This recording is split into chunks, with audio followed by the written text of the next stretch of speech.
Tere, head sõbrad! Eestil on oma rahvuslind, rahvuslill, rahvustoit ja rahvuskivi ja selleks kiviks on loomulikult paekivi. Tänases saates teeme tutvust 65-aastase ajalooga ettevõttega Limestone Factories of Estonia ehk siis nagu paljud seda teavad, Eesti paekivitoodete tehas. Head vaatamist!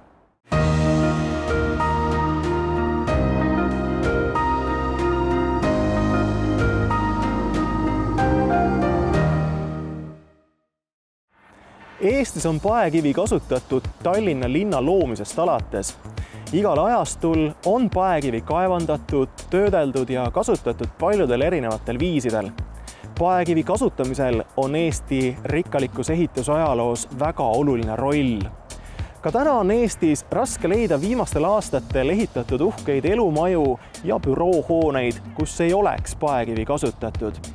Tunneme ära meile nii väärtusliku kivi Kumu hoones, Eesti Rahvusraamatukogus kui ka üle lahe Helsingis paljudes hoonetes, nende seas ka ülikooli hoones. Lisaks paekivile on meil ka väärtuslik kivim dolomiit, mida kasutati näiteks Kaarma kiriku ehitamisel juba 13. sajandil. 17. sajandil hakati juba dolomiiti kasutama ka Tallinna ehitustes. Härra Vladimir, 2024. aasta on teie ettevõtte jaoks väga märgilise tähendusega. See tähistab 65 aasta täitumist tegevuse algusest. Kuidas see kõik üldse alguse sai? Ну, скажем так, история, наверное, начиналась в конце 50-х годов, когда начиналось массовое строительство, ну, тогда, кстати, Мустамя, наверное, да, в конце 50-х, в начале 60-х. В городе Таллине были созданы большие заводы по производству бетонных, железобетонных изделий. Нынешний, например, Ласбет на год раньше нас был образован в 1958 году. А сырьевой базы для производства бетона и железобетона в Таллине, в общем-то, практически не было. Был маленький карьер, где вот сегодня Ласнамя и управа находится рядом. И было принято решение, что надо создавать большой завод. Геологи работали несколько лет, 57-й, к концу 58-го года они свои работы закончились. И было принято решение, значит, из 3 маленьких заводов разных создать один большой. Ну, наш предшественник по щебню и по камню назывался Ласнамя-Гипаемурт. Вот. Вот на базе 3 заводов приказом, значит, правительства Эстонии 1 января 1959 года был создан Paekivi техас. Я могу сказать, что те, кто начинали завод в 1959 году, очень большое количество из них, людей, проработали тут всю жизнь, ушли отсюда на пенсию. А сегодня, например, дочка 2 работников, которые тогда начинали, у нее и мать, и отец были экскаваторщиками. Для женщины это очень редко. Вот она у нас до сих пор работает. Teie olete selles ettevõttes juba 1985. aastast alates. Kuidas te just sellesse ettevõttesse sattusite? В 1978 году я закончил Ленинградский политехнический институт по специальности инженер-электромеханик и по распределению вернулся в свой родной город Кохтла-Ярви, попал на карьер Октябрьский. За 7 лет, которые я там проработал, я, значит, дошел до должности главного энергетика. Карьера 4 года, последние 4 года там, то есть с 80-го, с ноября 80-го года до 1 апреля 85 года я работал главным энергетиком. Завод этот в это время в истории завода самое темное пятно, потому что после довольно успешной деятельности до 80-го года начался, ну, скажем так, провальный момент у завода. В это время начали строить Новоталлинский, теперь это Мугапорт, олимпийские объекты, щебня не хватало. За 5 лет сменилось 3 директора. И министр, который когда-то работал до этого руководителем в Кохтла-Ярве, он решил, что надо молодых. Мне было 29 лет, тогда я был самый молодой директор в Эстонии. Когда мне предложили стать директором, конечно, я хотел, я согласился. Потом в tečение 2 лет 3 раза просился, чтобы меня отпустили назад, но остался, и вот так получилось. No tänasel päeval ka te ikkagi investeerite tehnikasse väga palju, et miks need uued investeeringud ikkagi nii vajalikud on? Знаете, так же, как человек живет до тех пор, пока он двигается, также и любая фирма, которая перестает двигаться, перестает инвестировать, перестает создавать что-то новое или приобретать что-то новое, она идет на затухание, на умирание. Что это не самореклама. Я много раз повторяю фразу: «Мне надоело быть первым, я хочу иногда быть вторым». Потому что абсолютное большинство новой техники и новой технологии, и не только в Эстонии, в нашей отрасли, конечно, в нашей отрасли добычи камня, они были проверены и освоены у нас на заводе. И мы можем гордиться тем, что к нам приезжают постоянно учиться. Мы каждый раз самую большую инвестицию делали накануне сумасшедшего кризиса. Первая, большая инвестиция была в конце 90-х. Мы купили первую линию. Дальше, перед следующим кризисом мы купили мойку. И перед самым ковидом мы купили новую линию, которая позволила нам на 20% снизить себестоимость затрат. Если раньше мы работали 24 часа в сутки двумя линиями, то сейчас мы работаем одной линией 12 часов в сутки. И при этом мы почти прекратили, мы отказались от белазов. То есть мы теперь, как правило, иногда бывают исключения, как правило, не камень мы возим к дробилке, а дробилка приезжает на своих гусеницах или на трейлере к тому месту, где мы добываем камень.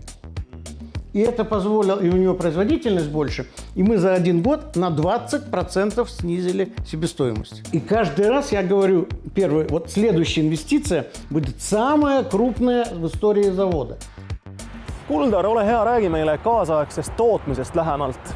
Ja, et selline tänapäeva karjääri tootmine võrreldes vanaga on ikka märgatavalt erinev, et kui me oleme harjunud, et vanasti karjääris olid suured statsionaarsed purustid, suured karjäärikallurid vedasid sinna kivi kohale, et siis tänapäeval on need purustid märgatavalt väiksemaks muutunud, tootlikumaks ja samas on nad mobiilsed, et kivi ei pea enam neile juurde vedama, vaid nad ise liiguvad sinna, kus kivi on ja valmis toodangu saab siis sinna samasse kõrvale lattu panna näiteks.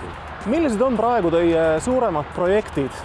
Kui nüüd käesolevat aastat vaadata, et teedeehituse mahud tegelikult üle Eesti ja eriti Harjumaal on päris tugevalt langenud, et hetkel aitavad meid väga hästi välja Rail Balticu objektid, mis siin meie lähikonnas toimuvad ja järgmine aastaga ka suures mahus töösse lähevad.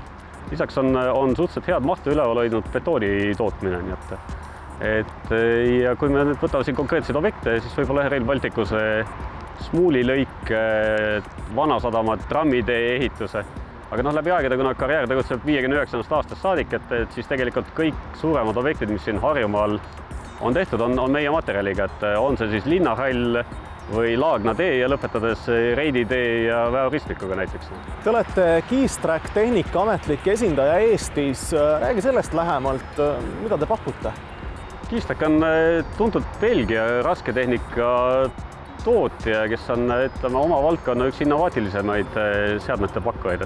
Nemad on esimesed, kes lõid sõela mobiilse purusti kontseptsiooni. Lisaks on nemad esimesed, kes arendasid hübriidpurusti kontseptsiooni.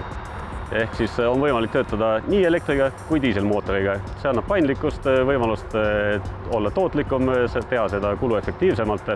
Ja meie oleme siis Eestis Keystracki ametlik esindaja. Müüme neid seadmeid, pakume nende hooldust, remonti. Eestis on siis suuri rootorpurusteid, pinnase sõelu, virnastajaid.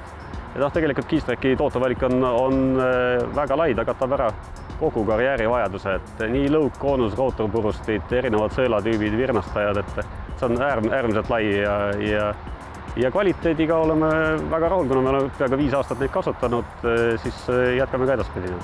Et siin taamal olev purusti näiteks on Eestis täiesti ainulaadne esimene hübriidpurusti, ehk sellel masinal on suur elektrimootor, suur diiselmootor. Seda on võimalik siis vastavalt vajadusele, vastavalt asukohale lülitada ümber elektri peale, lülitada ümber diiselmootori peale.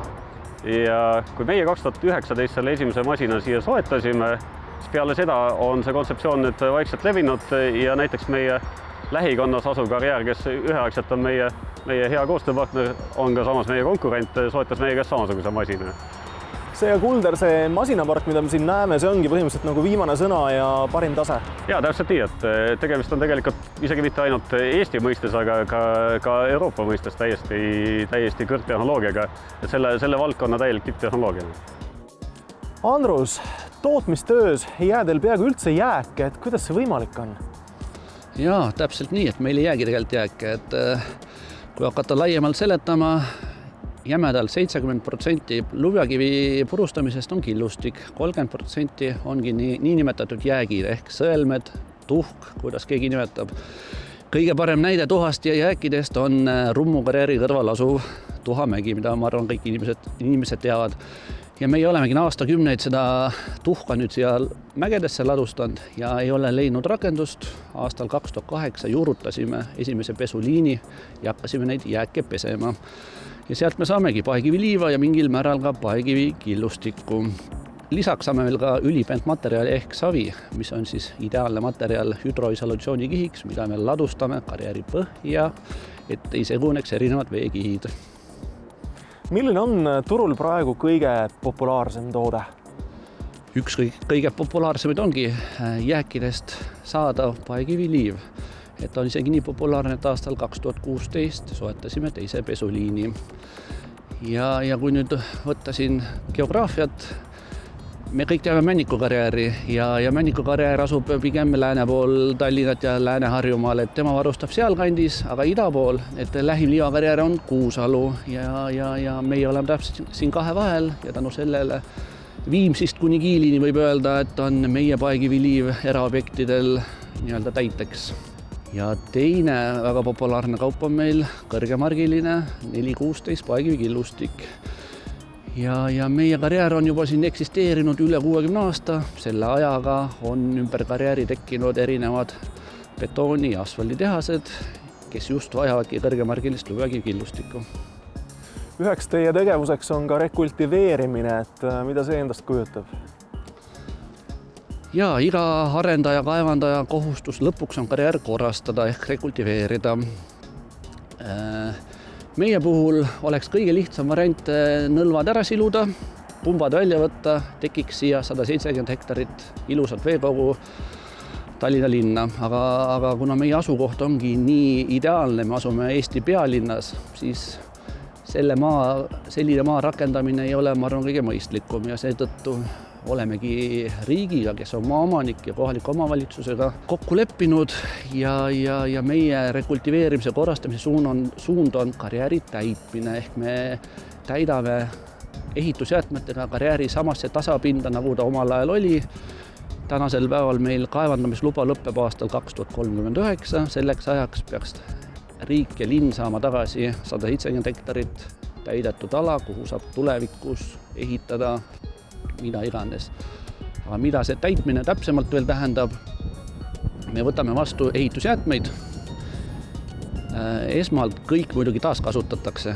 Metall võetakse välja, läheb metalli kokku osta, puidust saab hakkepuitu teha, paber, papp, kile, betoon purustatakse, kõik mis võimalik taaskasutatakse ja ülejäänud ehk enamuses pinnas tuuakse siia mäkke, tasandatakse ära, trambitakse ja lõpuks saadakse õige kõrgus ja siis me saamegi ala tagasi ilusti anda riigile ja linnale.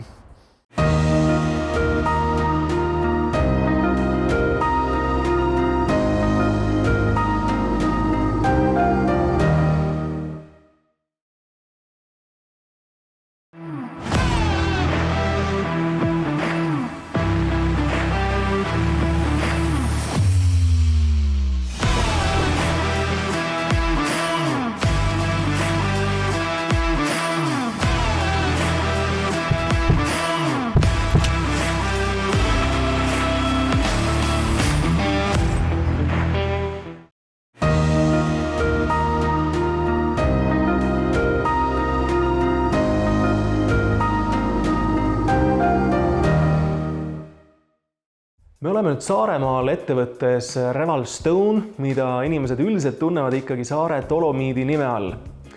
Indrek, kuidas üldse Saare Dolomiit omal ajal alguse sai? Nii palju kui mina siis läbi arhiivi dokumentide olen selle asjaga kursis, siis teadaolevalt esimesed masinad saabusid Kaarma karjääri 1957. aastal, 58. aastal ehk siis 65 aastat tagasi. Seda aega peetakse siis tööstusliku tootmise nagu alguseks siin selles karjääris, kuigi Saare Dolomiiti me oleme arvestanud tagasi 67. aastasse, kui loodi tehas Eesti Dolomiit ja siis selle koosseisu Kaarma Dolomiidi tsehh. Iseseisev ettevõtte Saare Dolomiit loodi 1987. aastal, edasi sai sellest aktsiaselts Saare Dolomiit. 2003. aastal ühines aktsiaselts Saare Dolomiit Tallinna ettevõttega Väokivi. Saare Dolomiit Väokivi omakorda aastal 2022 ühines paekivitoodete tehasega ja siis kanti registrisse Limestone Factories of Estonia.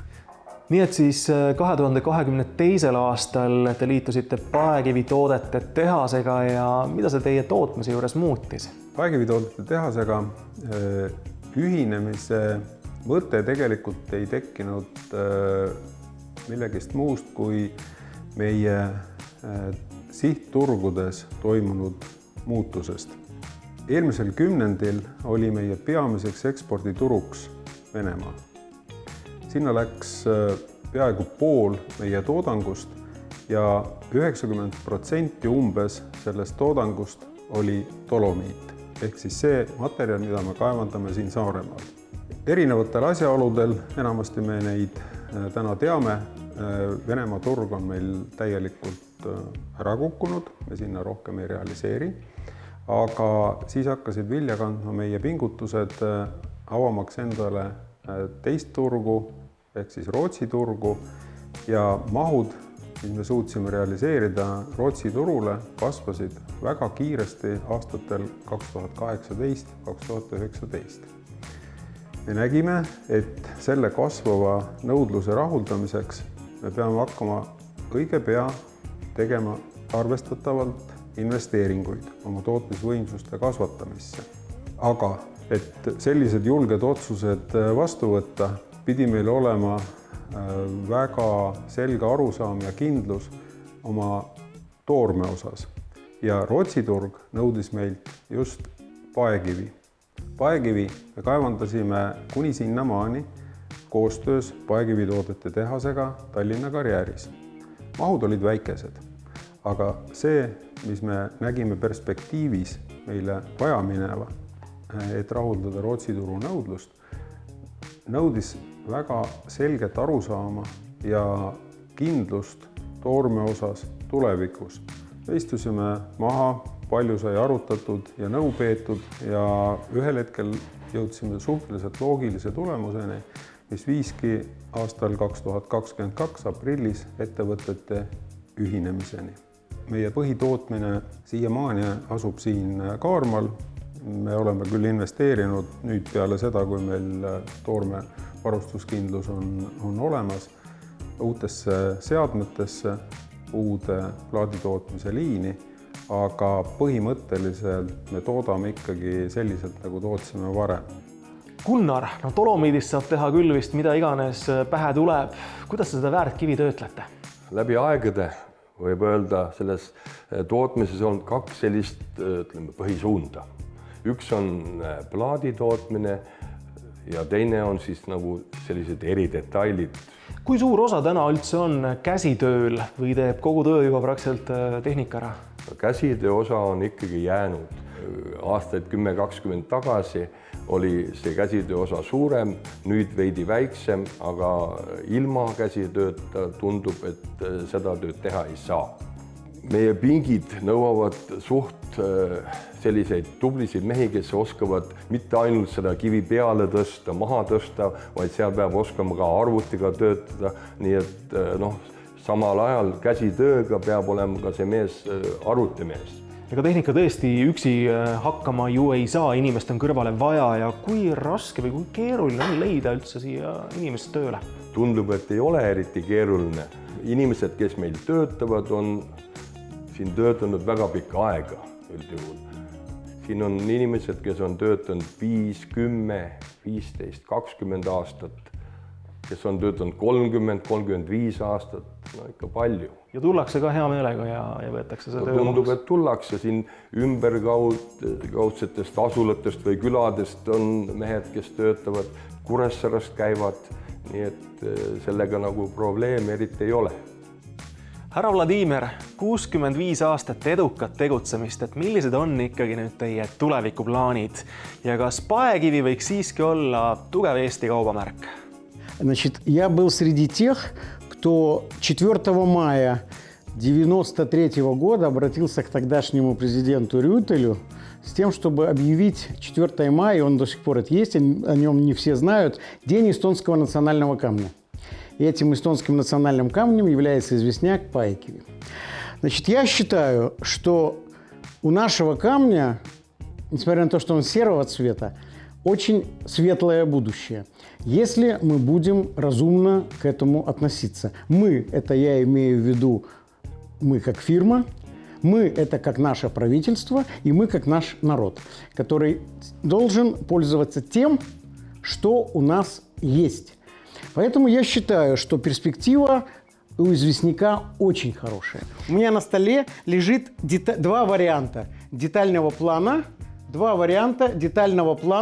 нашей земли 3 гектар, принадлежащих заводу, на территории карьера Вяо. И как только мы получим разрешение на Марду-3, это лучше, если сегодняшний Вяо, Ласнамя, это лучший карьер, лучший камень в Эстонии, что именно в этом месте, в Марду-3, вот как показала геология, это повторение карьера Вяо. Здесь 13 метров известняка, здесь запасов на 40 лет, и это лучший по качеству в Эстонии известняк. Но как только мы там начнем добывать камень, и мы получим запасы на 40 лет, мы тут же начнем строить новый завод на Вяо. Härra Vladimir, palun võtke ikkagi kokku, mis on teie eduloo võti? Первый секрет нашего успеха – мы всегда, во все времена, иногда даже не понимая, откуда брать деньги, были такие времена, сейчас мы знаем, откуда брать деньги, из банка. Вот. А тогда мы не знали. Мы всегда двигались, мы всегда что-то создавали новое. На этом стоит наш завод. Это первый. Второе, всегда у нас была очень сильная команда. Вот это второй секрет успеха. И третий секрет успеха. Нельзя обманывать партнеров. Но никто в Эстонии не может сказать про наш завод и про его руководство, что мы хоть когда-то кого-то обманули. Вот это третье. Teil on väga võimas ajalugu, ma soovin teile edu ka teie tuleviku ettevõtmistes. Я в это верю. Спасибо.